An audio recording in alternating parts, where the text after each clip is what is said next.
1943. The coast of Greenland. Temperature -40 degrees. A man on a dog sled moves across the frozen landscape.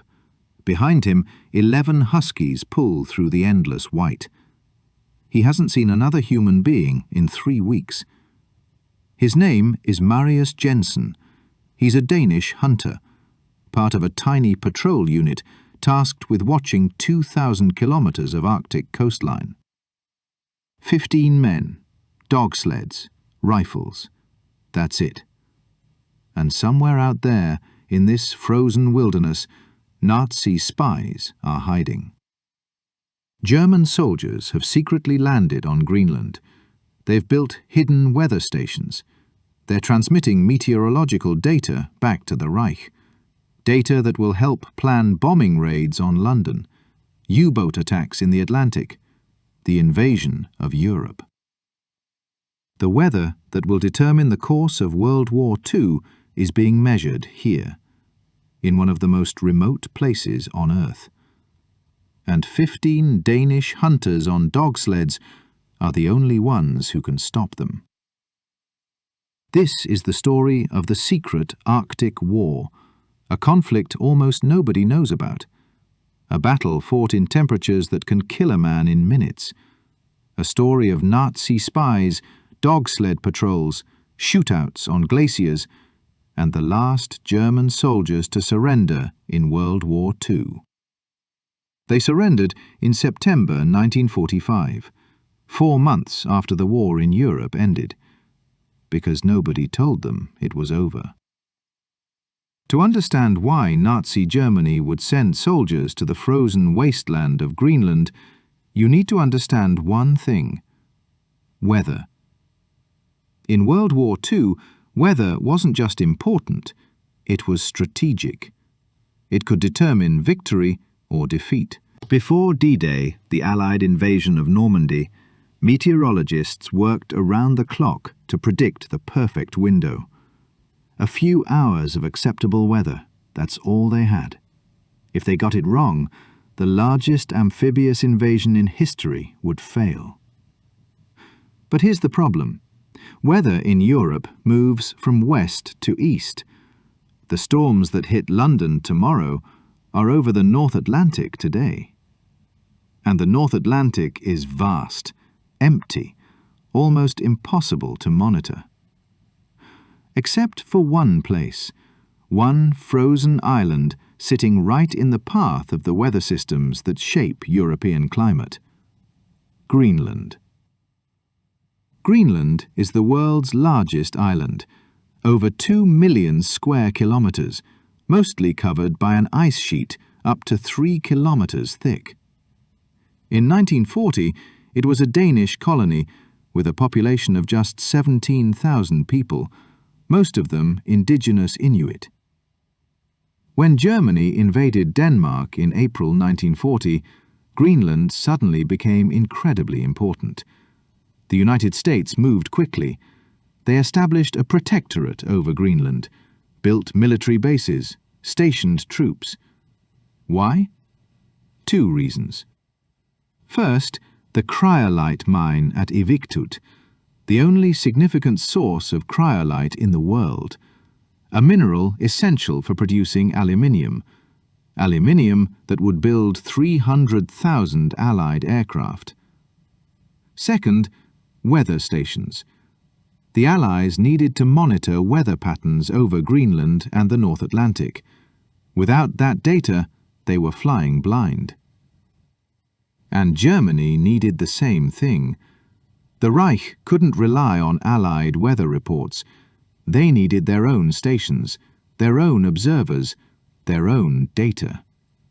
Which meant sending German soldiers to Greenland, secretly, behind enemy lines, to the most hostile environment on Earth. The Wehrmacht called these operations Wetterfunktruppen, weather radio troops. Small teams of meteorologists and radio operators equipped to survive Arctic conditions and transmit data back to Germany. It sounded simple. Land on the coast, set up a station, send weather reports. In reality, it was a mission into hell. The first German weather station in Greenland was established in 1942. Operation Holzauge, in English, Wooden Eye, a U-boat transported the team across the Atlantic. The submarine surfaced near the coast of northeast Greenland in one of the most desolate regions on the planet. The team was small, just a handful of men, meteorologists, radio operators, all volunteers who knew they might never come home. They unloaded their equipment onto the ice, prefabricated huts, radio transmitters, weather instruments, fuel, food, weapons. Then the U-boat submerged, and they were alone. Imagine it. You're standing on a frozen shore in the high Arctic. The U-boat that brought you is gone. The nearest German territory is over 2,000 kilometers away. The nearest friendly human being even further. Your mission? Survive. Observe the weather, send reports, and don't get caught. Because you're not alone in Greenland. The Americans had troops on the island. The Danes had their colonial administration. And there was something else. The Sledge Patrol. Before the war, the Danish government maintained a small patrol unit in northeast Greenland. Hunters, trappers, men who lived off the land. They travelled by dog sled, monitoring the coastline, checking on remote hunting stations, mapping the territory. When the war began, this unit became something more. They became the eyes and ears of the Allies in one of the most strategically important regions on Earth. The official name was the Northeast Greenland Sledge Patrol, later known as the Sirius Patrol, named after the brightest star in the night sky. In 1942, the patrol consisted of about 15 men, Danes and Norwegians, hunters by trade, tough, self-reliant, experts at surviving in conditions that would kill most people within hours. Their job? Patrol 2,000 kilometers of coastline, watch for anything unusual, report to the Americans. Anything unusual, like German soldiers building secret weather stations. The first Holzauge station operated through the winter of 1942. The Germans transmitted their weather data. No one found them. But conditions in the Arctic are brutal. Equipment fails, supplies run out, men break down. By spring 1943, the station had to be evacuated. A U-boat picked up the survivors. Operation Holzauge was a success. The Germans had proven it could be done. Now they would try again, on a larger scale. To understand what happened next, you need to understand the men of the Sledge Patrol. These weren't soldiers in the traditional sense. They were hunters, trappers, men who had chosen to live in one of the most extreme environments on Earth. Why would anyone choose that life? Some were drawn by adventure, some by the fur trade, some were escaping something back home. But they all shared certain qualities: independence, toughness, an ability to survive when everything around them was trying to kill them. Consider what patrolling northeast Greenland actually meant. Temperatures that could drop below -50 degrees, winds that could exceed 100 kilometers per hour, polar bears, crevasses hidden under snow, whiteout conditions where you couldn't see your own hand, and the darkness. In winter, north of the Arctic Circle, the sun doesn't rise for months. You travel by moonlight, by starlight, by the faint glow of the aurora. The patrol operated from a network of hunting stations scattered along the coast, small wooden huts stocked with basic supplies. A man might travel for weeks between stations with only his dogs for company. The dogs were critical. Without them, long-distance travel in the Arctic was almost impossible. A good dog team, 11 to 15 huskies, could pull a sled loaded with 300 kilograms of supplies. They could travel 40 or 50 kilometers in a day. They could sense danger, thin ice, approaching storms, polar bears, before their human masters. The relationship between a sledge patrol hunter and his dogs was everything. Those dogs were the difference between life and death. In March 1943, 2 patrol members named Eli Knudsen and Marius Jensen were travelling along the coast of Sabine Island. They spotted something unusual. Tracks in the snow. Boot prints. Many of them. Knudsen and Jensen knew every hunter in the region. These tracks weren't from anyone they knew. They followed the tracks. What they found would change everything. Operation Bassgeiger, in English, bass fiddle player. In August 1943, Germany sent a new expedition to Greenland. Larger than Holzauge, better equipped, more ambitious. The team consisted of about 20 men, led by Lieutenant Hermann Ritter, a naval officer with Arctic experience. Their mission: establish a permanent weather station that could operate for an entire year. They landed on Sabine Island near Shannon Island on the northeast coast of Greenland. They unloaded tons of equipment, built their base, named it Bassgeiger Station.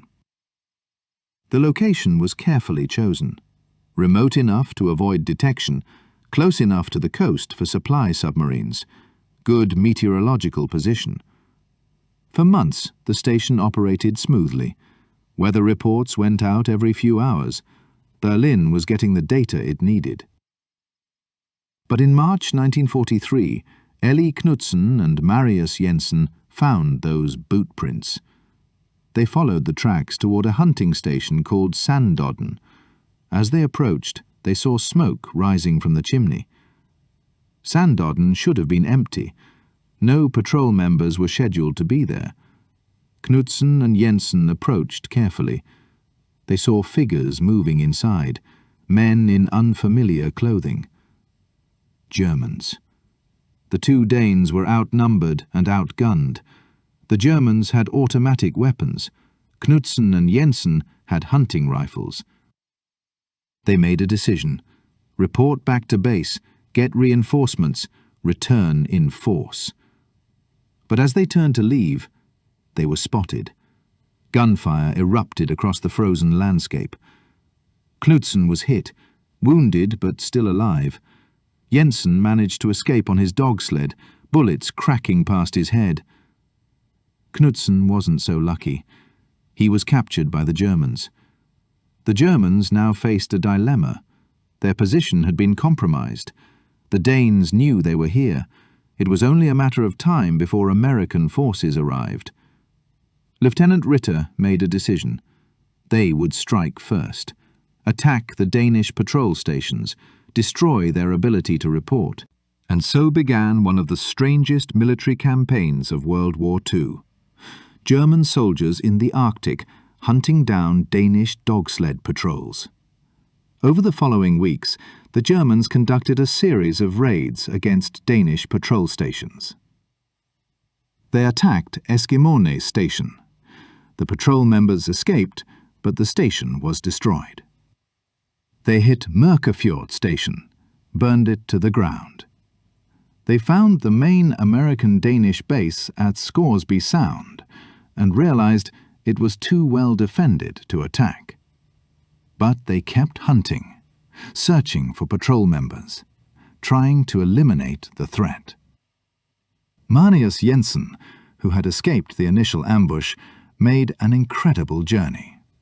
Alone on his dog sled, wounded, he traveled over 200 kilometers through Arctic conditions to warn the American base. 200 kilometers in March, in the high Arctic, with Germans hunting him. He made it. The Americans were alerted. Reinforcements were dispatched. But the war in the Arctic was far from over. Eli Knudsen, the captured patrol member, was being held by the Germans. They interrogated him, tried to get information about American positions and patrol routes. Knudsen gave them nothing useful. The Germans treated him correctly under the laws of war. He was a prisoner, but he was not mistreated. In this strange little conflict at the top of the world, both sides maintained a certain professionalism. These weren't ideological fanatics. They were soldiers doing a job, hunters doing their duty, all of them trapped together in an environment that could kill them far more easily than any enemy bullet. As spring turned to summer, the situation changed. The ice began to melt. American aircraft could now reach the area more easily. The Germans were increasingly exposed. In June 1943, American bombers attacked Bassgeiger Station. The station was destroyed, the equipment smashed, years of planning and preparation gone in a few minutes of bombing. Lieutenant Ritter and his men were stranded. Their base was destroyed. Their supply submarine couldn't reach them in the summer ice conditions. They had limited food, limited ammunition, and American aircraft hunting for them. They survived the summer, hiding in the wilderness, living off the land, waiting for rescue. In September 1943, a U-boat finally managed to reach them. The survivors of Operation Bassgeiger were evacuated. Eli Knudsen, the captured patrol member, was taken with them. He spent the rest of the war in a German POW camp. He survived. He returned to Denmark after the war. He lived until 1992. But the secret Arctic War wasn't over. Germany would try one more time. September 1944. Germany was losing the war. The D-Day invasion had succeeded. Allied forces were pushing through France. The Soviet army was advancing from the east. The Reich was being crushed from both sides. And yet, Germany sent another team to Greenland. Operation Edelweiss, named after the mountain flower that symbolized the German Alpine troops, this would be the largest and best equipped German expedition to Greenland.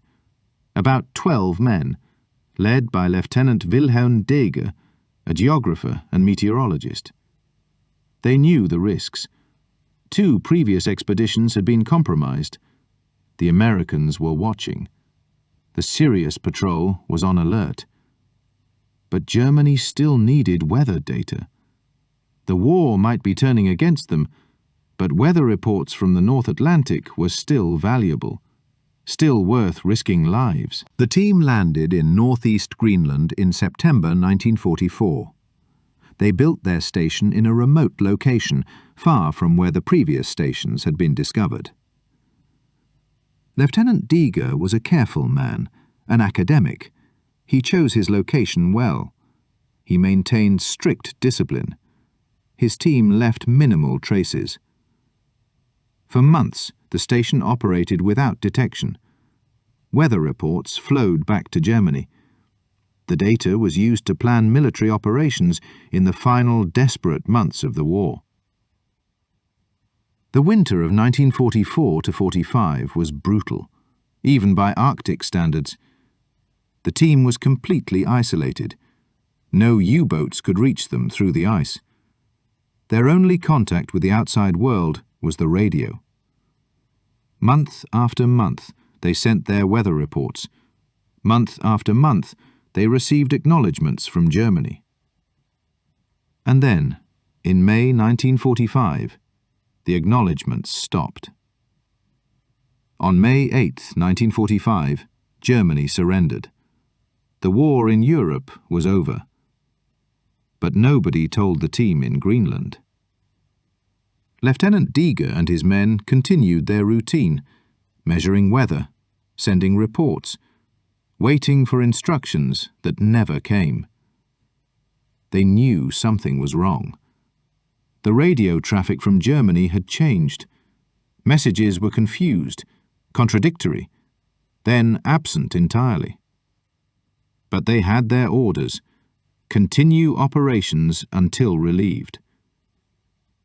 Week after week they waited. The Arctic summer came. The ice began to break up. Still no contact. They didn't know if Germany had won or lost. They didn't know if anyone was coming for them. They didn't know if they had been abandoned. 12 men at the top of the world, alone with their instruments and their uncertainty. In August 1945, 3 months after the war in Europe ended, a Norwegian sealing vessel spotted the Edelweiss station. The ship reported the sighting. Finally, the Allies knew where the last German weather station was located.